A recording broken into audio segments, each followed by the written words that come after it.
Baik, shalom, selamat siang untuk kita semua. Shalom. Baik, pada kesempatan kali ini saya akan mempresentasikan mengenai materi manfaat media sosial sebagai sumber belajar alternatif. Namun sebelum itu, perkenalkan saya atas nama Audrey Mesane dengan NIM 240608500006. Namun itu juga saya meminta tolong kepada saudari Salsa untuk membagikan PT. Baik, materi kita pada saat ini tuh manfaat media sosial bagi sebagai sumber belajar alternatif. Tolong dilanjut slide-nya. Lanjut lagi. Oke. Baik, sebelum kita masuk di materi, lebih baik mungkin kita bahas media sosial dulu ya. Perkembangan media sosial itu membuat lebih kinerja cepat, akurat, sehingga dapat meningkatkan produktivitas yang dihasilkan. Nah, pemanfaatan media sosial itu juga dapat sebagai media pembelajaran yang dapat lebih meningkatkan kualitas pembelajaran jika digunakan semaksimal mungkin. Namun tidak menutup kemungkinan bahwa media sosial juga memberikan dampak negatif. Nah, pada kesempatan kali ini saya akan membahas manfaat dan dampak dari media sosial. Selanjutnya slide-nya. Nah, untuk yang pertama mari kita bahas manfaat media sosial. Nah, manfaat media sosial itu seperti yang kita ketahui bahwa media sosial itu tempat kita mendapatkan informasi, berinteraksi. Nah, selain itu media sosial juga memungkinkan peserta didik untuk lebih menggunakan peserta didik lebih mengembangkan kemampuannya, terutama dalam hal teknis dan sosial yang memang sangat dibutuhkan untuk menghadapi perkembangan era digital saat ini ya. Dan yang kedua itu media sosial juga digunakan oleh peserta didik untuk memperluas jaringan pertemanan mereka tanpa harus bertemu langsung. Di sini tuh siswa dapat berkomunikasi dengan A tanpa harus bertemu langsung, bisa saja melalui media sosial. Dan yang ketiga itu semakin luas komunitas pertemanan, semakin termotivasi peserta didik. Selanjutnya kita akan membahas dampak negatif dari media sosial. Yang pertama itu depresi. Nah, sisi negatif jejaring sosial ini dapat dipandang sebagai pemicu depresi bagi sang pengguna. Terus yang kedua itu kecanduan. Mungkin kecanduan sudah tidak asing lagi untuk kita ya. Kecanduan itu ya dimana mau terus sampai yang akan memicu kebiasaan buruk. Nah, selanjutnya itu tidak dapat mengontrol diri. Nah, penggunaan media sosial yang kecanduan juga yang berasal dari kecanduan ini dianggap di luar kendali lagi. Karena mereka tidak bisa mengontrol dirinya untuk membatasi dirinya dalam menggunakan media sosial. Selanjutnya, peserta didik biasanya lebih malas dalam belajar. Nah, tidak asing lagi nih media sosial ini. Biasa kalau dilihat-lihat lebih sering lagi dibuka daripada baca buku atau enggak apa-apa begitu ya. Kayak aktif terus di media sosial kalau dilihat-lihat. Mungkin live terus mina kerja dan nonton reels toh. Nah, kurang lebih seperti itu.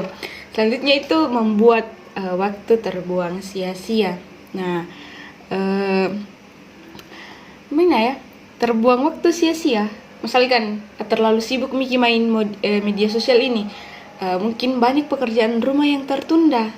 Kayak biasa itu ada itu mama atau marai. Nak cuci kok piringmu, nanti lagi tuh main HP. Mungkin begitu ya. Ada juga yang terlalu asik media sosial sampai ndak tidur Nah, itu terus media sosial, bahkan itu mata pandanya kentara Nah, mungkin Salsa bisa lanjut ke slide selanjutnya.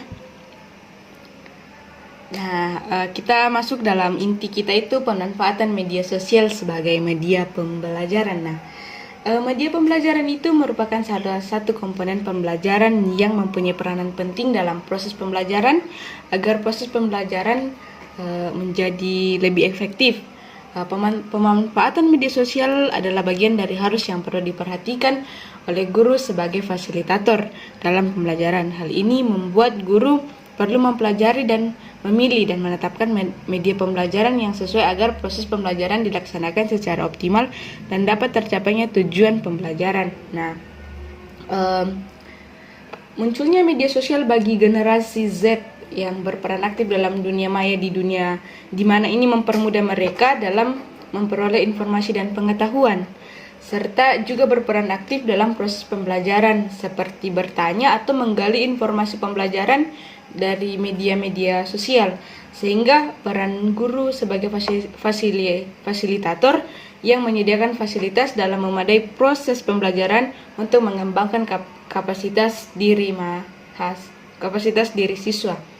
Selanjutnya di sini saya akan memberikan contoh penggunaan media sosial dalam pembelajaran. Yang contoh media sosial pertama itu YouTube.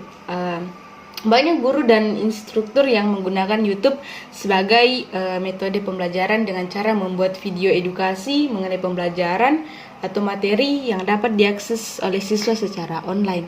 Dan yang kedua itu Instagram. Nah, aplikasi media sosial ini dapat digunakan sebagai metode pembelajaran dengan bisa jadi kita membuat akun khusus kelas atau mata pelajaran tertentu, dan guru di sini tuh dapat membagikan materi pembelajaran serta informasi-informasi mengenai edukasi melalui postingan atau komentar. Nah, mungkin itu saja materi yang saya dapat sampaikan.